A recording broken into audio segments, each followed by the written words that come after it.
I've known Nkenge Browner for about 5 years. We met at a Women of Color leadership retreat somewhere.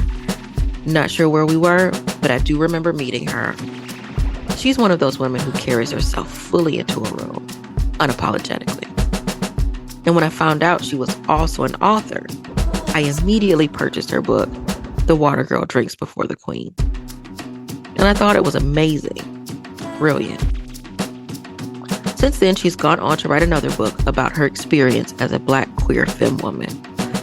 And I'll be sure to link these in the show notes. Finally, I also want to note, as a disclaimer, that I serve as the chair on the board of directors for Mothering Justice, the organization that Nkenge works for. As always, welcome back to another episode of Sticky Note Conversations with Erika Washington. And I hope you enjoy this conversation as much as we did. I would like to know how you, Nkenge, see yourself. Who are you? Mm-hmm. So the identities that I feel like are easy for folks to understand and recognize, I am a Black woman, a mother, a Muslim woman, a writer, and an activist. So those are the titles that I am comfortable with carrying. And what I do in that body of existence, I advocate and I do work for Black mamas. I currently work at Mothering Justice, but wherever I work, whatever nonprofit I'm at, I have always been at a nonprofit. It responds to one of my identities. So I can only work in spaces that I really care about in that way. And what I do, like as self-fulfillment, as my personal legacy, I'm a writer, and I specifically write about the Black urban lesbian experience. So the move from Detroit to Atlanta, of course, I'm loving the weather, but I think when you've been home a long time, you forget how much stuff is just built in. Like even just having your favorite go-to restaurant when you don't feel like cooking. So I am realizing how much little stuff I didn't appreciate back home, but also not like homesick or ready to go back, just more appreciative. But this weather, so you in Missouri now? Mm-hmm. I'm in St. Louis. Yeah, I lived there. I was in North Kansas though, but I didn't make it a year out there. I said, I gotta go home. I can't do this. What was the issue? Well, it was my marriage was falling apart, but it was at the time our son was very little. And so it was kind of like, well, if we divorce, do I stay here so that we both, or do I go back home? And it was one day. So, Detroit or Michigan is very flat, even though it's icy and snowy in the winter, it's flat. Missouri, not so much. And I was in North Kansas where everything was new development. So it's still animals everywhere. Like they're just tearing down the trees and stuff to build. I think coyotes. I don't know what I saw, but something on the road. And I went to go to the grocery store and I slid. I said, no, I can slide at home, baby. I'm not staying out here. I also still travel a lot and still spend a lot of time in Las Vegas and elsewhere. So I also will say that I don't know that I've gotten a chance to know the city, or the state for that matter, but really just only like the very small part of my neighborhood and the side of town in the city of St. Louis. But, I can also escape whenever I need to. And I think that that's a key to anywhere, is that you can leave of your own free will, whether it's for 2 weeks or a month or 6 months or whatever, whatever that is. So you can have your home base and then be wherever you want to be. Mm-hmm, yeah. And that's how I feel about out here. And, with like the work I do, I was also just very curious about how things played out in Georgia. When you in Michigan, you got Detroit, very Black. And then you go 30 minutes either way, and you are no longer in a Black city. And you also can just tell by where folks at, who they voting for. We ain't got to do nothing over here. We ain't got to do nothing over here. And Georgia always kind of just intrigued me because it's Black folks everywhere, not condensed in that way, but it's also, different. The class levels are different and a little bit more, in my opinion, from what I can see as an outsider, more distinct. And you just don't know where people coming from. You can't make the same assumptions I could feel like I could make safely at home. And I'm always curious about conversations out here. When I first moved out here, a few months ago, when I first moved out here, I was hearing about this Cop City thing and something like that in Detroit. It's almost like not an argument. I don't have to stretch my imagination to know what my neighbor's gonna be feeling about it. But out here, it was very complex. And I think that it's helping me not see Black folks as a monolith. And I don't think I intentionally ever did that. But when you grow up in a city where the thought process is quite similar, everybody's rhetoric is quite similar, you start to, whether you know it or not. And so it's been interesting to see people be neighbors and have these varying opinions and both be very loud about it and feel very right about it. When your kids are young, that is how you are thinking about where you live. They dictate where you live, how big your house is, how convenient the house is, where it's located. So you're going to the right school or at least close enough to the right school. If you're doing a magnet or charter sort of thing, whatever that looks like, kids dictate your whole life. And so you get to a point where that's not the case anymore. So I can live anywhere. And my house is in a not good school district. And absolutely, I wouldn't send my kids to school district. However, the houses are nice and the people are of probably middle class, upper middle class income, but I'm in the city. So that's the thing, and not in the suburbs. But it really makes you think about how things are set up, and they're not set up in a way for certainly not, young Black kids to thrive. Yeah. And infrastructure is not a mistake. Like none of that is just it's master planned. Yeah, it absolutely is. And so, and I'm at the point now. I have a 16-year-old and a 9-year-old. So I'm at the point where one is gaining independence and one we got some more years before. But I fantasize about my loft in Midtown when they leave and not having to have a backyard and having to consider all of that stuff. But it does give you this eye on the city, because I could have, without him, I would have moved to Midtown Atlanta, been very much in my comfort zone of being surrounded by a particular type of Black folk that I was used to at home. And that is how the whole world would have looked to me. And I would have been like, what's segregation? That's, that's not happening anymore. And it's not and having to navigate it. And even not having my at-home plugs, right? Because in Detroit, I could have lived anywhere at all and figured out how to get him into that school, even if he wasn't supposed to be in that area or that zip code. I ain't got no pull out here. So living not somewhere where you can't, my homegirl, cousin, baby mama work over there, having zero pull, zero access to nepotism. It was just like, this is how people really get treated. And when I first came down here, I was staying at an Airbnb because I didn't know the neighborhoods. I didn't want to commit myself to a lease until I could move around and figure stuff out. And which technically by definition means that I was homeless in regards to putting him in school. Now, I don't want to use that lightly because I don't want to compare that to people who are actually experiencing homelessness. But on paper, I was homeless.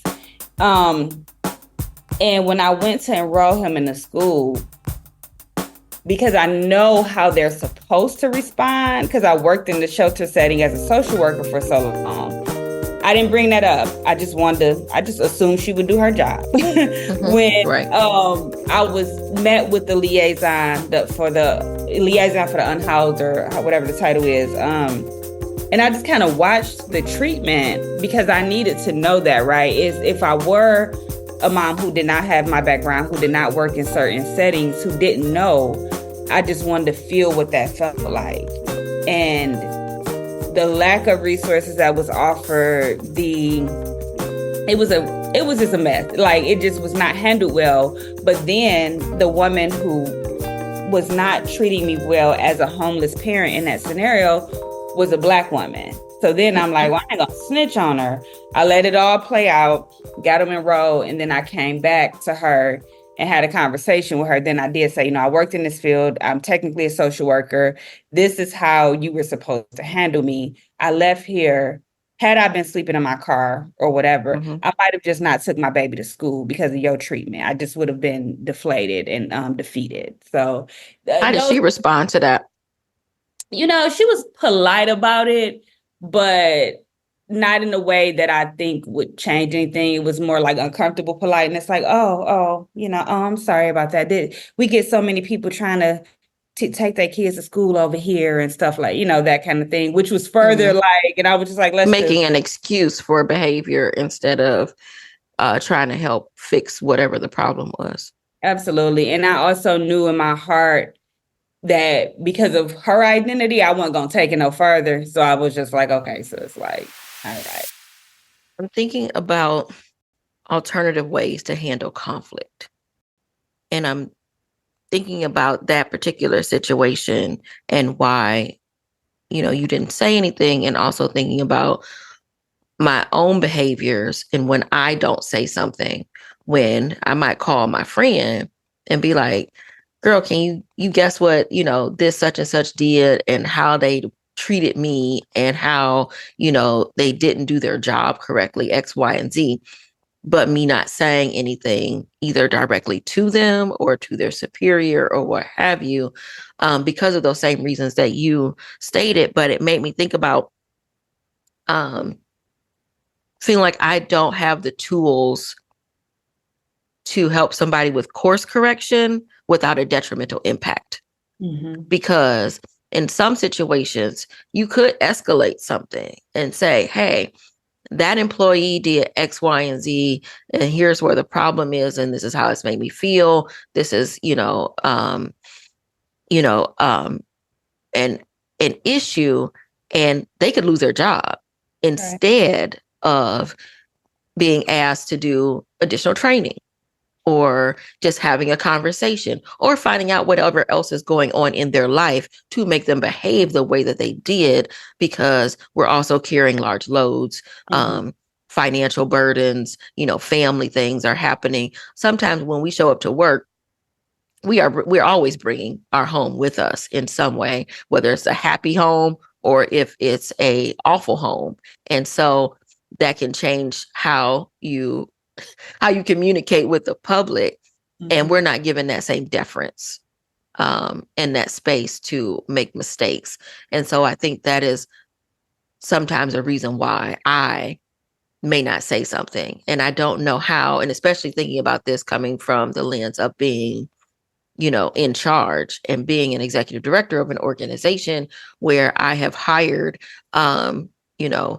majority Black, majority women, and do so purposely for the work that we are doing, but also thinking of ways to not be like a corporate entity and not have those same, I think, zero tolerance spaces where tolerance is needed and deference is needed, but still struggling on how to help folks course correct and get them to engage in a more meaningful way, because every confrontation doesn't have to be a fight, nor does it have to be, and even everyone leaving a job doesn't have to be a messy breakup. Some things just need to be the way that they are, because that's just the way that they are. But it feels like it's always one or the other. Yeah. And that's complicated too, because even with the calling out, right? Like, it's going back to the story about the woman. One of the things that also made me feel uncomfortable calling her out was, in order to do so, it felt like I had to validate why I knew it was inappropriate. I didn't feel comfortable just going back and saying, I don't like the way you treated me, and it was inappropriate. It was, I know the rules. I have this education. And I'm not actually experiencing homelessness, so I have time for this, right? And all of that even makes it, now we in this power struggle. Well, what I'm saying is, I should not be treated like this because I have these things. And I think in certain positions when you work like at nonprofits, all of this is my opinion, obviously. Like, I think sometimes I've seen these posts online, and it's really, it went viral, where it was like, as a Black woman, my worst manager has always been a Black woman, or something like that. I'm misquoting, but. And I was like, so I'm 3,000 deep into the comments, and I'm reading, and I'm like, it sounds like, I just don't believe that. I don't believe your worst experience was with, not generally speaking, but what I believe is happening is there's this belief of, you look like me, you look like my sister, you look like my cousin, you're not supposed to check me. And I also don't see Black women to be in power positions. So I don't really like, yeah, you the executive director, but you just a homegirl for real. And so we cool when we talking about edge control and let me see your nails and all of that. But when you have to operate in a way that I'm comfortable with white women and Black men and white men talking to me as managers, because I remember that Bob and Dave and Karen are my managers. I never forget that, even when we vibing. But with Erika, I can forget. And so when you start acting like a manager, it's like, why are you acting funny? Yeah, I don't like her. She fake. She thinks she's a white man for real. That turns into that when Erika actually might have been more gentle than Dave or Karen, but I am comfortable being in a submissive position with them. And therefore, when they check me, I've accepted that they're supposed to be able to check me, versus when somebody who looked like me check me, and I have not fully accepted that you are able to check me because of the positions that we are in. So then the situation feels harsher, even though it might be the same. It might even be to a lower degree, right? Like, my mama yelled all the time. She was a loud woman, yelled all the time. She yelled at me. I did not care. I'm doing what I do because you always hollering. My daddy almost never yelled at me. So when he did, it felt like, oh my God. It was jarring. Yeah, it was like, oh, my life is over. Now I'm about to cry. I can't clean my room now because I'm just devastated. I think that's the effect that it has coming from Black managers. It's not that managers will annoy you at any job, in any situation. It's literally called managing. It's annoying. It's annoying to the manager. So when I hear about those situations, or when I see how quickly we are uncomfortable accepting that from Black women, then I think that also then makes it harder and more personal, right? It's just like, if I had a white male manager who checked me about, let's say I worked in food industry, and he was like, you need to pull back your hair. It's a reasonable request in the food industry, is to pull back your hair. My attitude from him is just like, okay, he just follows the rules. He don't understand what it's like to have long locks or long Black hair, whatever. I'm gonna put the hairnet on, we're gonna call it a day. But when you do it, now I gotta remember all the times Erika ain't wrap her braids up, and Erika ain't do this, and and it just turns into this like battle, because I've not accepted you to be in a power position. I've not accepted that it's okay for this structure to be happening between us and our similarities. And now I want to call you out and bring you down and remind you that you're not higher than me. We actually on the same level. And if I'm wrong, you're wrong. And it just creates a dynamic to where it's almost scarier and unsafe for Black women in power to gently pull people, call people out, call people in, any of that. And then when they do, because they have to, because the nonprofits that we love and that work for us won't exist if some of that checking don't happen.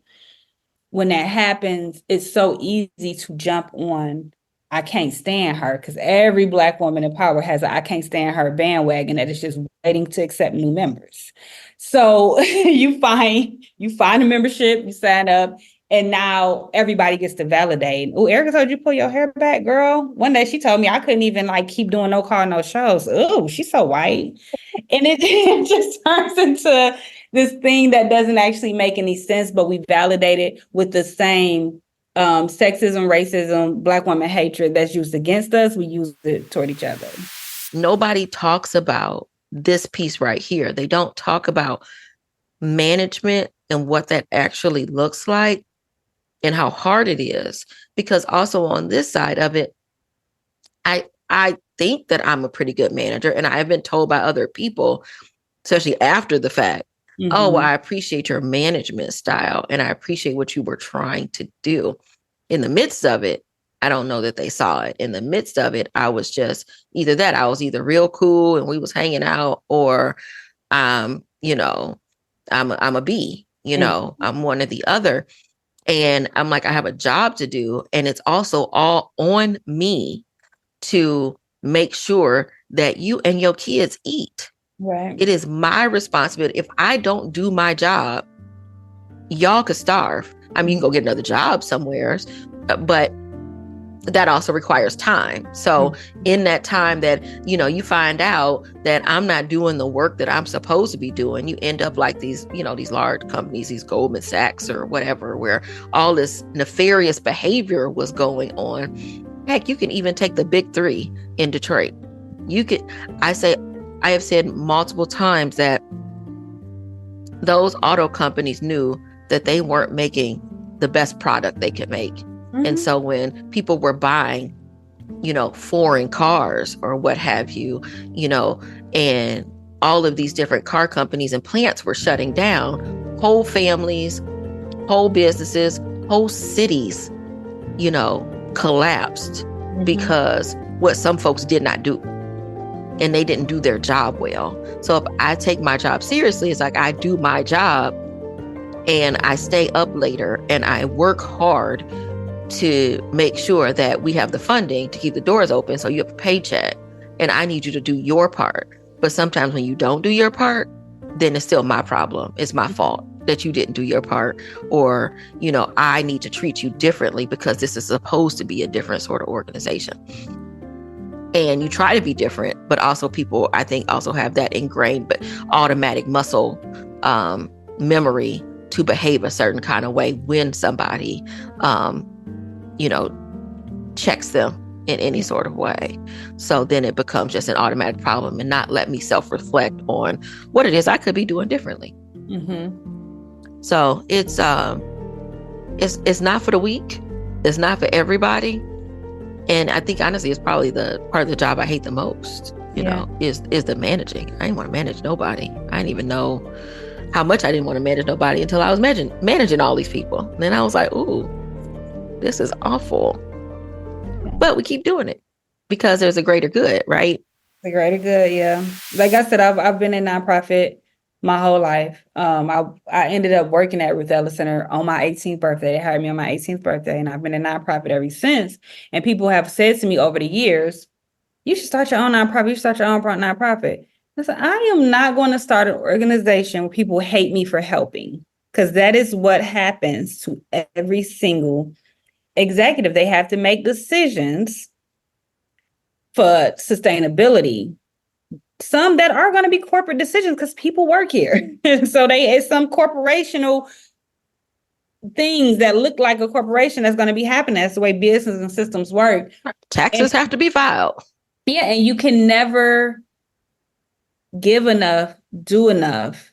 There's always going to be some reason to dislike you. And I'd rather be an organizer because people like organizers, and organizers can also blame the system and we can move on.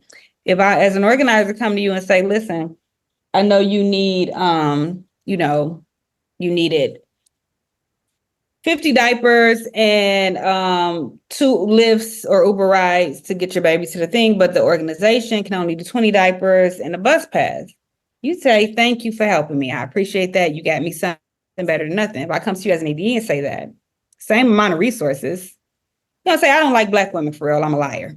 So they ain't even trying. They're not even trying. You're not even trying. And then she got in her car and pulled off. And I bet you she don't have to get on the bus. And that's what it turns into.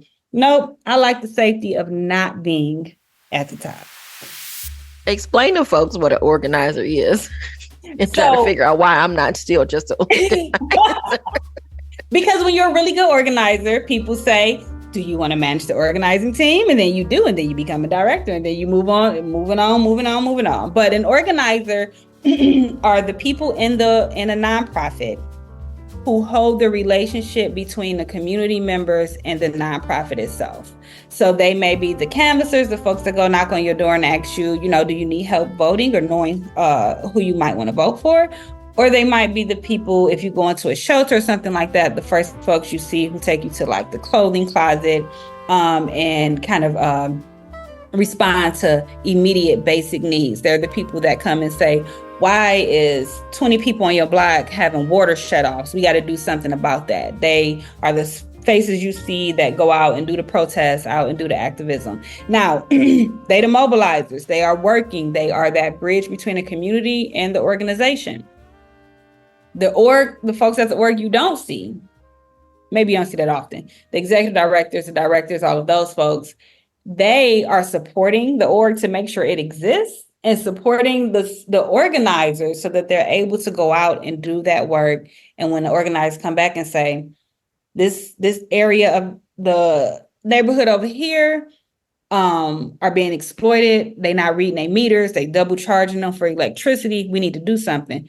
They take that information, the leadership at the org should take that information and start to put systems in place to combat it. And then the organizer gets to go back and say, we did it. We got everybody $150 stipends toward their bill, and they're going to come out and read your meters. So I like the glory of that. I like the safety of that, and people like them. It's not an easier job. I shouldn't say that. It is an easier existence within the community. So yes, that's what an organizer does. And so now are you organizing in Georgia? I am. So I am technically now my title is I'm Deputy Director of Programming. So you got that director in your title. Mm-hmm. I was an organizer. I feel as though I was very good at it. I became the organizing director. And then I kept saying, but what about this? What about that? I was talking too much. It's my fault. But no, I really do love my position, but it is some distance between the organizing work that I used to do and the way that I organize now. So now I organize coalition building and other organizations. So I'm not so much with like individual folks that I might be talking to in the neighborhood. I'm talking to other orgs that are like ours to see how we can build together. What do you love about your job? Here's the thing about my job. If I had to work a different job, it's still a place that I will do the work and volunteer, not as many hours, I ain't gonna lie, but I will give a few hours a month to volunteer because I get to work with Black mamas. So I feel very connected to the issue. Even when I don't feel like going to work, don't feel like having meetings, don't feel like whatever, I always feel like interacting with Black mamas. And I feel like the changes that we make, because they're policy changes, that they are going to outlast us. A lot of activism, it happens like in that moment, like when I was doing protests and heavy into the mobilizing, it felt like the minute we stopped or took a breath, that the work stopped as well. The thing about policy work, if you can get that bill passed, you can stop, you can go do something else, and that bill still passed. So I like the longevity of the change that we create. And so thinking about this year, 2024, in this upcoming election, are you working on electoral work? But two, how do you see this year playing out? And are there any concerns for you, both professionally as an activist and an organizer, but also, personally as a Black woman, femme, lesbian, mama, living in the South? So we do, one of the campaigns that we do is around ending the Electoral College. We believe it's a dated system that needs to be ended. And it is why, like when Hillary and Trump when Hillary won the popular vote, but Trump got office because he won the Electoral College. And I encourage folks, if you're not familiar with the Electoral College, just look it up. I didn't learn about it until I was an adult. I thought every vote was counted individually, and that's not how it works. The Electoral College is a group of intermediaries designated by the Constitution to select the President and Vice President of the United States. Each of the 50 states is allocated presidential electors equal to the number of its representatives and senators. The ratification of the 23rd Amendment in 1961 allowed citizens in the District of Columbia to participate in the presidential elections as well. They have consistently had 3 electors. In total, the Electoral College comprises 538 members. A presidential candidate must win a majority of the electoral votes cast to win, at least 270 if all 538 electors vote. The Constitution grants state legislators the power to decide how to appoint their electors. So we have a campaign around that. Then we have our issues, which are Black maternal health, affordable childcare, paid leave, and basic needs. All of those issues are at the top of everybody's campaign. However, I also believe that they are, hot button topics that people may or may not be committed to. So we're really watching to see who is elected and who will we then have to hold accountable and say, now, when you was running, you said you was going to do this for this issue. So there will be a lot of accountability regardless to who wins in my job professionally. My personal or informal opinion, this is just a raggedy ghetto mess that I think this time in politics, I believe if I were to come up with a theory about it, we're turning it into such a mess that it encourages people to not participate. The political electoral process into just I don't even want to say a joke because it's very serious, but we're making it so it just doesn't have any integrity to the point where it'll make people feel see, I knew this process was flawed. Flawed is one thing, but to have zero integrity, I'm just going to disassociate. So I think in that, a lot of folks are returning or buying into the theory that power is with the people. The solutions are already within the community, and that's the work that we're going to do. I do think there will be a huge kind of disassociation with folks participating in policy work, which then leaves the door open for people who are playing the long game to win. If we say we tire the Black folks, the women, the business owners, the queer folks, we tire all these minority groups who could swing some states and do all this stuff, we tire them out, make them not participate because they think this just is a mess. They doing all the community work. Now we can just kind of come through and, for lack of a better term, just run a Boston, just do what we want to do over here. I think there'll be a period of time of that happening. So the good I see is that there will be greater community participation and a heightened sense of us taking care of each other and finding the solutions within. The bad that I see about that is us not being there, us meaning folks, minority groups, us not being there to kind of hold the ship steady. A lot of old policy, a lot of old ideas that folks have been ready to push through are going to get pushed through because we're not there to kind of offset it. Do you think that means there will be a lower turnout in the election? I've seen kind of both. Well, I've seen things that lead me to believe left or right. I think that a lot of folks are turning out or will turn out because they scared and because they feel like they're expected to not turn out and because they're just I'm not going to be silenced. I'm not going to be bullied. I'm showing up. And then I do feel like a lot of people are at a place of, I'm not playing this lesser of two evils game no more. I'm just not showing up. Y'all get it together, get some better candidates, fix your mess, and then I'll vote. So I know there's a very neutral response to that. I don't know. It could go either way. I feel like, I don't want to say only, a huge part of why I'm voting is out of obligation, right? Because I encourage other people to. I'm not excited about nobody. I ain't felt that I remember the first time I went to vote for President Obama. I was excited. I was like, I double parked. I was like, give me a ticket. I don't care. I got something to do. And I ain't felt that way in a minute. I do it kind of like mopping. Like, yeah, I'm gonna do it, Sure. Yeah, I don't want a dirty floor, but yeah. It's not like when you get a brand new mop. Right. It's you're not like, this is cute. Spin. Yeah. Right. No. That spin and the water is separate in the bucket. This is nice. Let me go mop something. Also a sign of adulthood. Yes. Do you have an opinion on whether on who will win this election? Nope. I try not to even. Nope, not yet.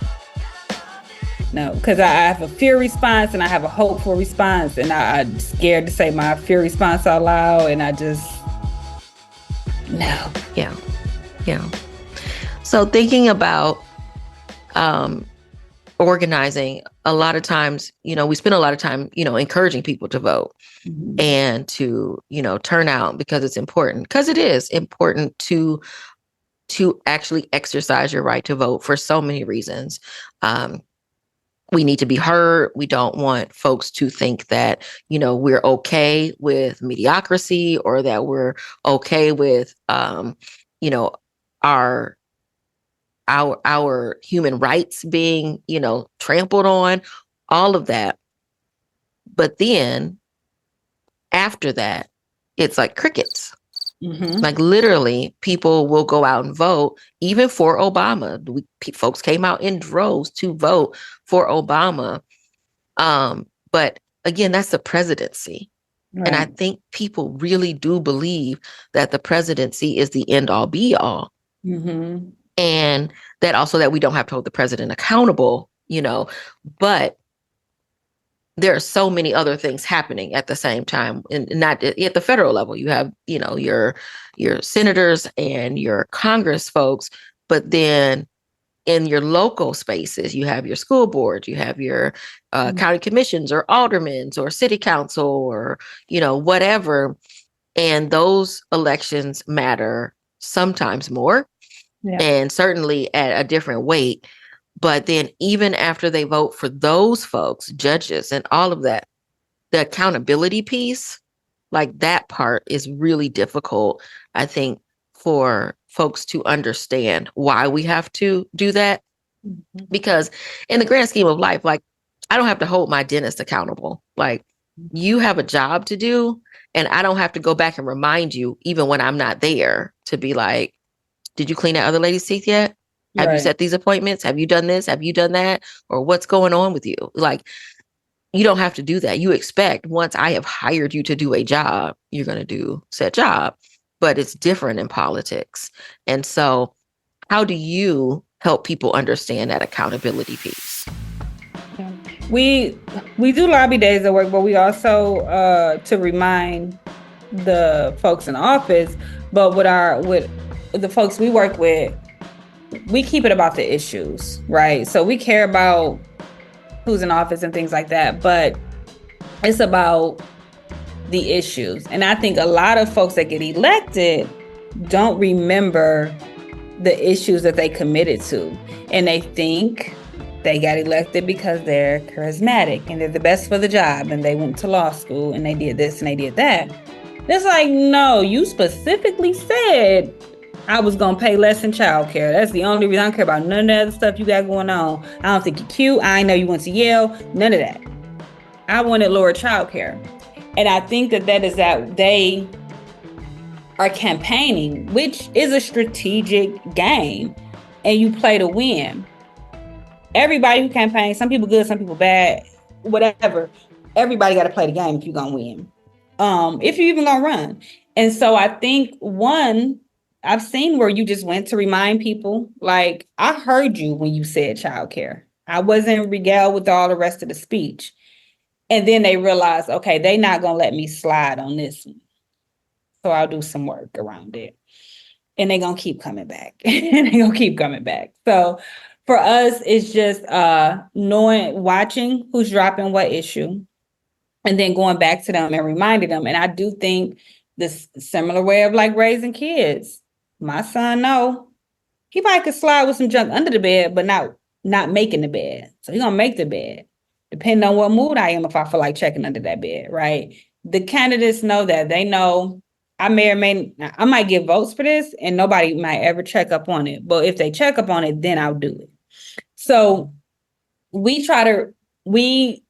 build relationships with our members and our mamas based off of the issue.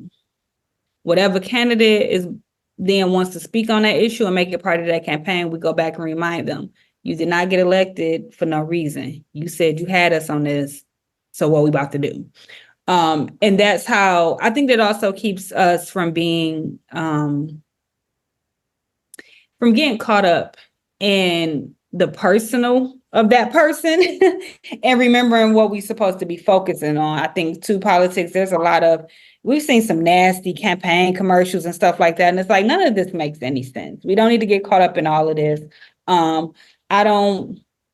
remember I came up, my first time voting was the Clinton. And mine was Gore. But I remember knowing so much about this man's personal life. All the things. More than I should have known at that. And I was just like, and it don't make it right or wrong. Yeah, people could conduct themselves differently based on their job. However, I can to this day, well, maybe not now, but at one point in my life, tell you a lot more about his personal life than his politics. And I think if we focus on the issues, then we're able to avoid that to some degree, because that's what we should actually be focusing on. Might be a horrible person who cheats on his wife. Okay. Did he move the policy? Yeah. And I think we spent a lot of time focusing on his charisma. Yes. And that was, I think that's a mistake with any politician, the amount of time people focus on, he plays a saxophone, all of that. And I also think about how long it took Monica Lewinsky to come from underneath the weight of her actions. And it was only recently, probably the last 5-7 years or something, that, I paid attention to her age at the time when that happened. I did not have sexual relations with that woman, Miss Lewinsky. These allegations are false, and I need to go back to work for the American people. Thank you. That's what happened to me in 1998. That woman was born. It's amazing to me that something she did in her early 20s, and you think about, if anybody goes back to their early 20s and some type of tomfoolery that they did, it may not have been, in that same vein, but you did you hosted the shenanigans at some point. If those shenanigans caused you to have this scarlet letter on your life for the rest of your life, because now she's in her late 40s.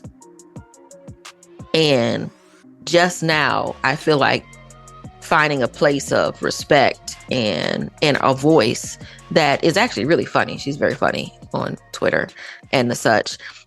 And she's one of my sticky note goals to have a conversation with her, because she just seems really interesting. But the fact that, that led so much for her and not him, like he don't ever mention her name. Yeah.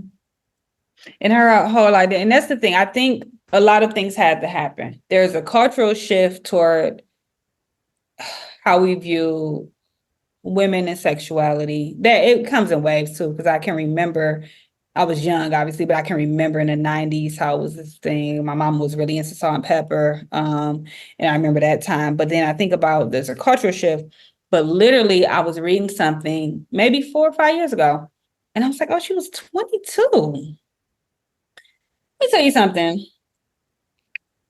I would have slept with my boss at 22 as well, especially my boss that powerful and slept with a lot less powerful people at 22. Okay. But Please. only reason it just wasn't worth talking about. That's why it ain't making Right. And that's the only reason it don't matter. You can actually forget it. Yeah, it's so, and I think that also and by we, women, because a lot of it, I don't know if I just wasn't having those conversations with men, but I felt and I can remember so much judgment coming from women, and I'm sure men as well, but we got older. I think we have young adult daughters who are going into their first professional environments, and now the understanding is different. And also the same thing, like when you say she's funny, I was watching something else and I hate saying this because I hate when people are like, you're so well spoken. It reminds me of like, your children are so clean. You want to work for me? But Be my maid. yeah, she was speaking though, and I was like, damn, she's smart. She's very smart. And my sister said, you think she would have worked for the president at 22 if she was not smart? Where did you work at 22? And I was like, of course she's smart. Like, why am I shocked that she's smart, right? Because what else would she be? Like, so I just, all of that, and that's how sexism, racism, all of that plays you. It plays you, it boxes you in and makes you this objectified thing instead of we can't even see your individualism and nothing makes sense, right? We shouldn't be shocked at her being smart and funny. She probably interviews well. She probably do a lot of stuff well. Oh, she's modeling now too. I just saw her in an ad for I can't remember what clothing company, but it's a whole little line, and I think a purse is named after her or whatever. Like, yeah, no, that's her. The purses are hers. Yeah. Mm-hmm. Oh, okay. It was just because it's horrible. She had an interview about her purses, and this man who was interviewing her asked her to eat something on camera. It was so weird and didn't make any sense. But and I remember she was graceful and smiling, and she was kind of like, no, like, and he just kept. It was anyway. Yeah. Nasty. I'm so glad to see all of that, but also I think, like, if you think about from 22 to like 35, just what her life was like, and that's not just her. That's just, hers is on this very, very magnified level, but that's what happens. And then folks who are in power get to go on about their life, and it actually like humanized him to a lot of people. Yeah. Oh, yeah.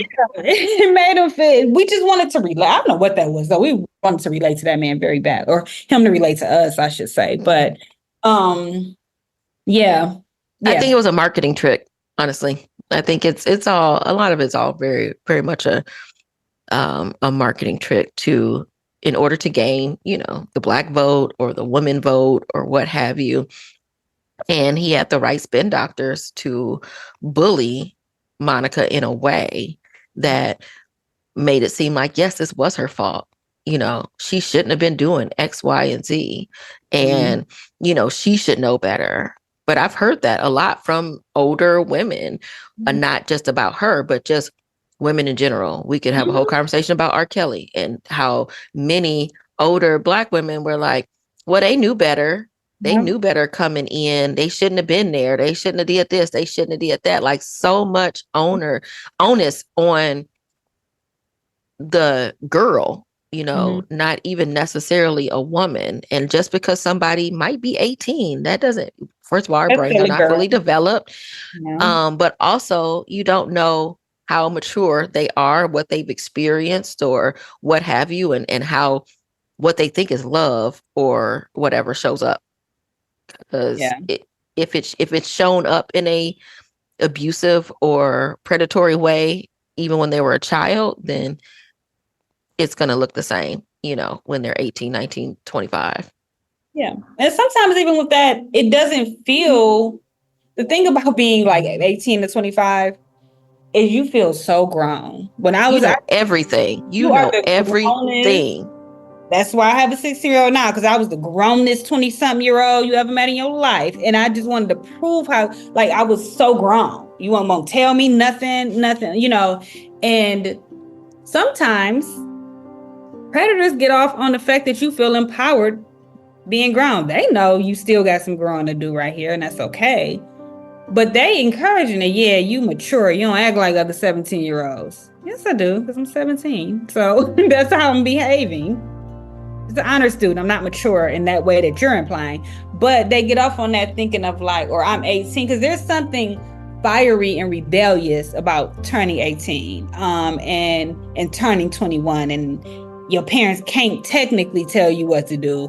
Like mine did, but like some people can't, And so in that, it's not always that, sometimes predators can get off if you are younger and feel immature and feel disempowered and see abuse as love.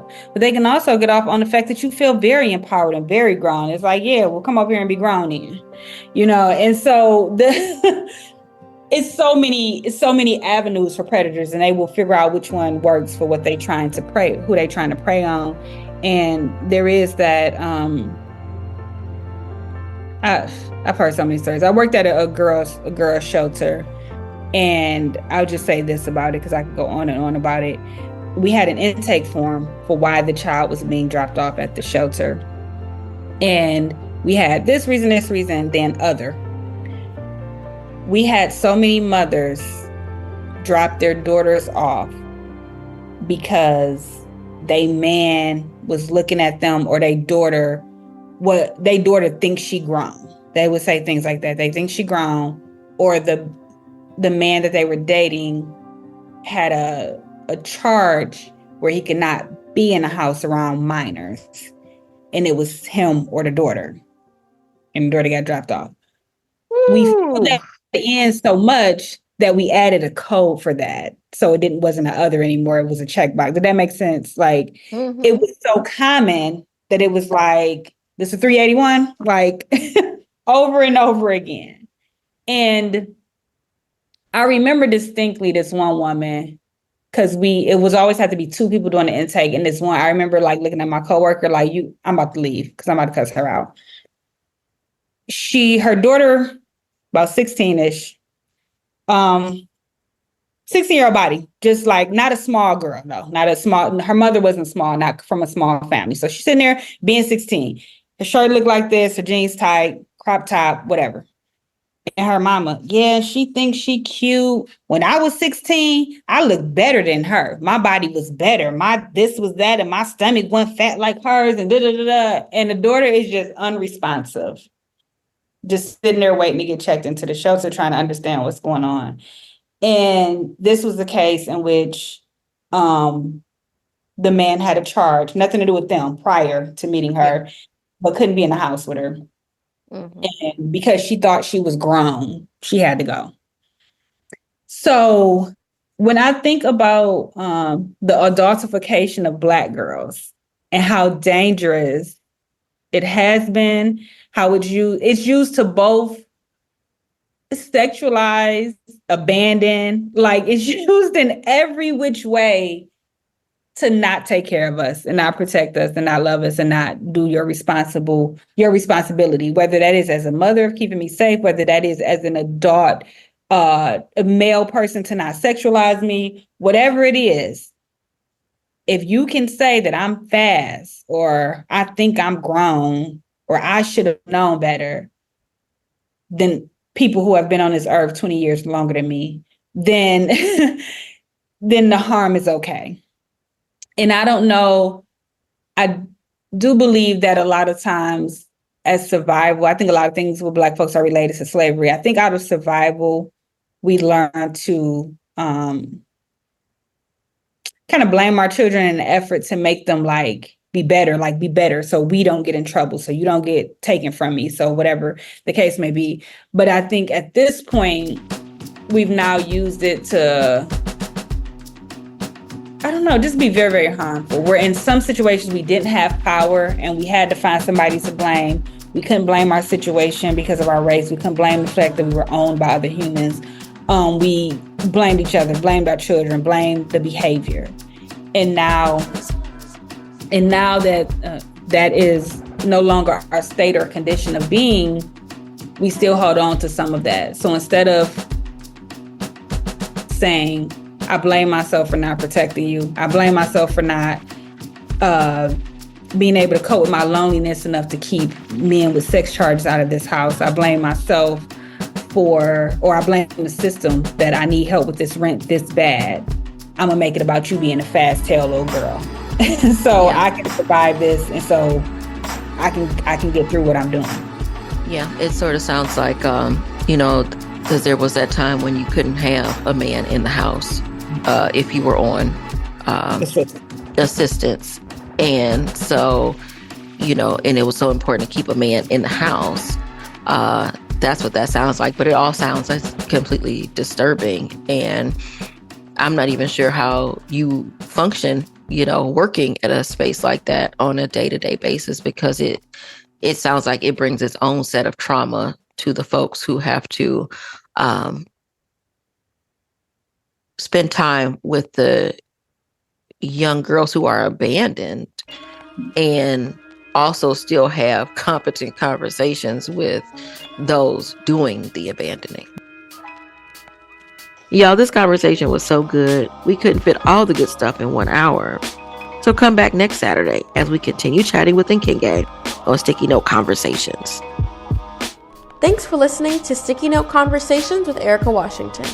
Hosted and executively produced by Erika Washington, with music, mixing, and editing by Black Gypsy LLC. Special thanks to KUNV 91.5 in Las Vegas. This show is powered by Make It Work Nevada, a project of Tides Advocacy.